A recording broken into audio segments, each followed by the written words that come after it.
안녕하세요. 성경 속 인물을 알아보는 아담 시네마입니다. 오늘은 모세에 대해서 알아보는 시간입니다. 시작하기 전에 구독과 좋아요 부탁드립니다. 제국의 왕관을 버린 도망자.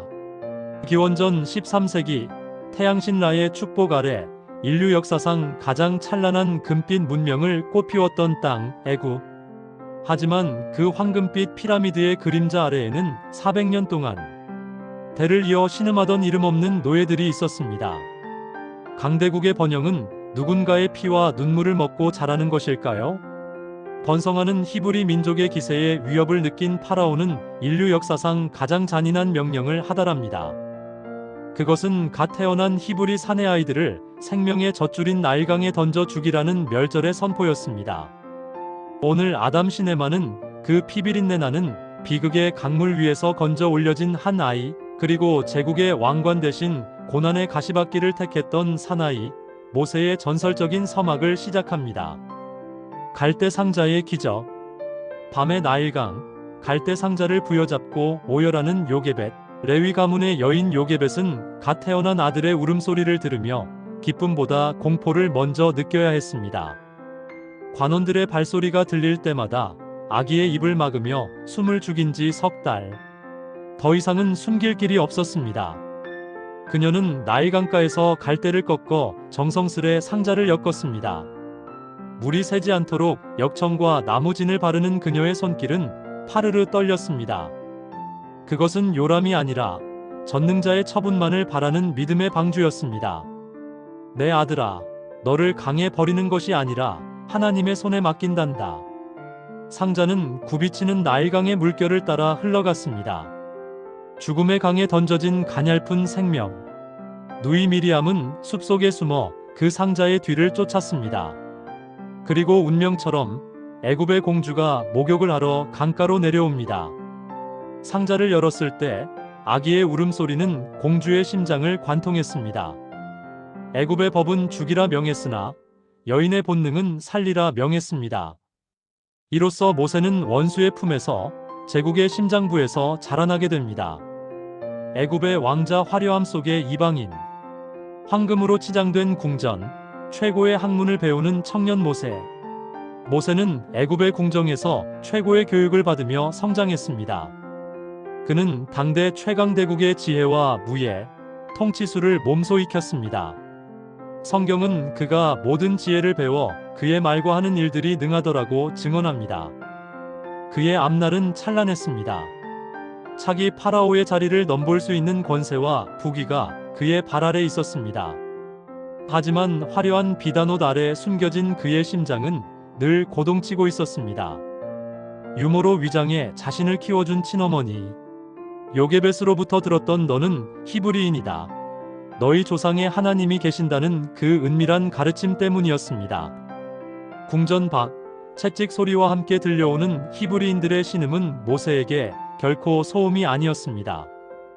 그것은 동족의 부르짖음이었고 자신의 정체성을 깨우는 경종이었습니다. 왕궁의 연회장에서도 그는 외로웠습니다. 그는 애굽의 옷을 입었으나 히브리의 영혼을 지닌 이방인이었습니다.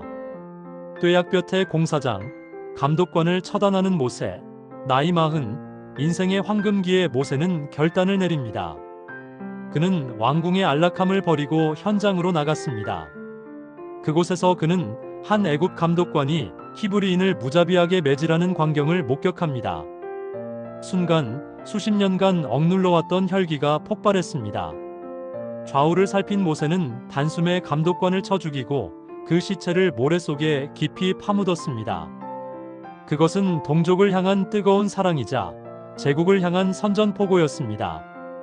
모세는 이제 동족들이 자신을 구원자로 환영할 것이라 믿었습니다. 하지만 인간의 계산은 빗나갔습니다. 이튿날 동족끼리 싸우는 것을 말리던 모세에게 돌아온 것은 차가운 조소였습니다.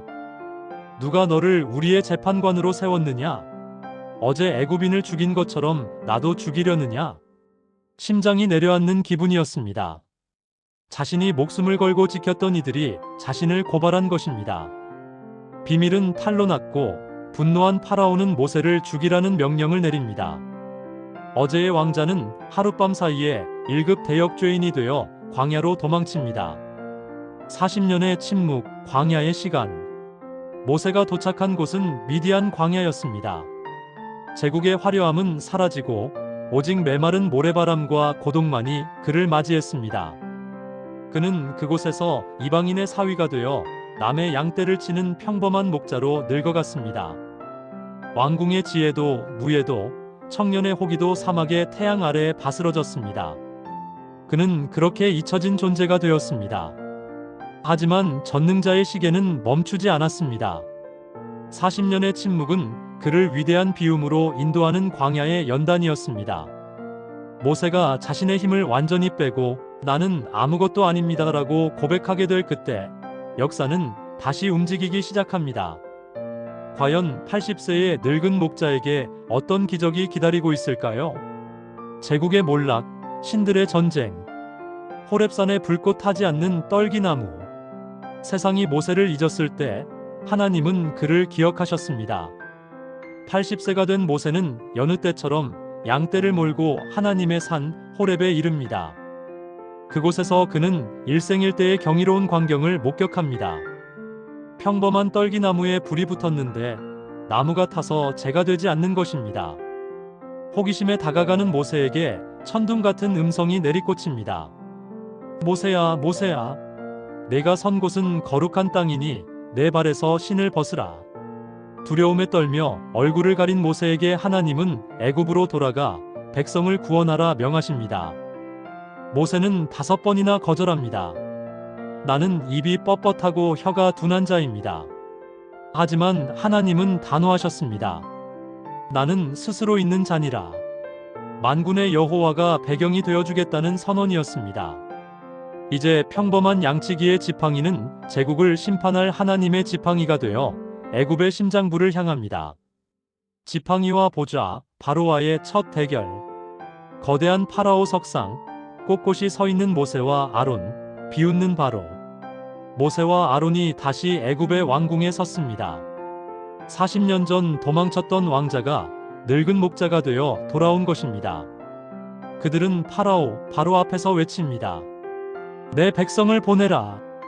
바로는 코웃음을 칩니다. 여호와가 누구기에 내가 그의 목소리를 듣겠느냐? 나는 그를 알지 못한다. 바로는 오히려 히브리 노예들에게 집도 주지 않고 벽돌을 만들게 하며 더 가혹하게 압제합니다. 백성들의 원망이 모세에게 쏟아집니다. 첫 단추부터 실패한 것처럼 보였습니다. 하지만 이것은 전능자가 애굽의 신들을 하나하나 무너뜨리기 위한 거대한 작전의 시작이었습니다. 10가지 재앙. 애굽의 신들이 침묵하다. 하나님은 모세의 지팡이를 통해 애굽이 신으로 섬기던 대자연을 심판하십니다. 첫 번째, 나일강이 피로 변했습니다. 애굽의 풍요가 악취로 변했습니다. 이어서 개구리, 파리떼가 온 땅을 뒤덮었습니다. 위생과 청결을 자랑하던 애굽의 문명은 오물 속에 가라앉았습니다. 재앙이 거듭될수록 애굽의 경제와 사회 시스템은 마비되었습니다. 가축들이 죽어나가고 사람들의 몸엔 고칠 수 없는 악창이 돋았습니다. 하늘에서 불덩이 같은 우박이 떨어져 모든 농작물을 초토화했고 메뚜기 떼가 남은 풀 한 포기까지 갉아먹었습니다. 9번째 재앙인 흑암이 3일 동안 애굽을 덮었을 때 그들이 최고신으로 숭배하던 태양신 라는 여호와의 발 아래 무릎을 꿇었습니다. 하지만 바로의 마음은 강팍했습니다. 그는 끝까지 자신의 권력을 놓지 않았습니다. 이제 마지막 제국의 뿌리를 흔드는 죽음의 사자가 준비됩니다. 6월절 죽음의 사자가 넘어간 밤. 문설주에 바른 붉은 피, 통곡하는 애굽인들과 대비되는 히브리인들의 침묵. 마지막 재앙은 애굽의 모든 장자를 치는 것이었습니다. 하나님은 이스라엘 백성에게 어린 양을 잡아 그 피를 문설주에 바르라 명하십니다. 그날 밤 애굽 전역에 전무후무한 통곡 소리가 울려 퍼졌습니다. 바로의 아들부터 옥에 갇힌 자의 아들까지 처음 태어난 모든 것이 죽음을 맞이했습니다. 오직 어린 양의 피가 발린 히브리인의 집만은 죽음이 넘어갔습니다. 비로소 바로가 무너집니다. 떠나가라. 너희와 너희 모든 소유를 가지고 당장 떠나가라. 430년의 노예 생활이 마침내 종지부를 찍는 순간이었습니다. 백성들은 당당하게 애굽의 보화를 취하여 행진을 시작했습니다. 홍해의 기적, 제국의 침몰, 거대한 바다 앞의 군중, 추격해오는 전차 부대, 갈라지는 바다. 자유의 기쁨은 짧았습니다. 바로가 마음을 바꿔 최정예 병거 600대를 이끌고 추격해온 것입니다. 앞에는 넘실거리는 홍해, 뒤에는 칼을 든 애굽 군대. 백성들은 절망하며 울부짖었습니다. 이때 모세가 지팡이를 바다 위로 내밉니다. 너희는 두려워하지 말고 가만히 서서 여호와께서 오늘 너희를 위하여 행하시는 구원을 보라. 밤새도록 강력한 동풍이 불어와 바다를 좌우로 가르고 마른 길을 냈습니다. 수백만 명의 백성이 그 길을 건넜고 뒤쫓던 애굽 군대가 바다 한복판에 들어선 순간 물벽이 무너져 내렸습니다. 제국의 자랑이었던 전차와 기병들은 단 한 명도 남지 않고 수장되었습니다. 인간의 교만이 전능자의 심판 아래에 가라앉고 광야의 여명이 밝아오고 있었습니다. 하지만 이것은 진정한 연단의 시작에 불과했습니다. 홍해를 건넌 이스라엘 앞에는 젖과 꿀이 흐르는 땅이 아니라 삭막한 광야가 펼쳐져 있었습니다. 마실 물이 없고 먹을 것이 떨어지자 백성들은 다시 모세를 원망했습니다. 애굽에 있을 때는 고기 가마 곁에서 배불리 먹었는데 우리를 여기서 굶겨 죽이려 하느냐. 그들의 몸은 자유인이 되었으나 마음은 여전히 애굽의 노예였습니다. 하나님은 이 종의 근성을 씻어내기 위해 결핍의 학교를 여셨습니다. 하늘에서는 매일 아침 신비로운 양식 만나가 내렸고 메마른 반석에서는 시원한 생수가 터져 나왔습니다. 모세는 가르쳤습니다. 사람이 떡으로만 사는 것이 아니요 하나님의 말씀으로 사는 것이니라. 광야 40년은 단순한 방랑이 아니라 오직 하나님만을 의지하는 법을 배우는 거룩한 훈련 과정이었습니다. 시내산의 언약, 거룩한 백성의 헌법, 번개와 구름에 뒤덮인 시내산, 두 돌판을 든 모세의 광채 나는 얼굴. 출애굽한 지 석 달째 이스라엘은 시내산 아래 진을 칩니다. 산 위에는 빽빽한 구름과 번개, 우렁찬 나팔 소리가 진동했습니다. 모세는 홀로 그 두려운 구름 속으로 들어가 40일 밤낮을 하나님과 대면합니다.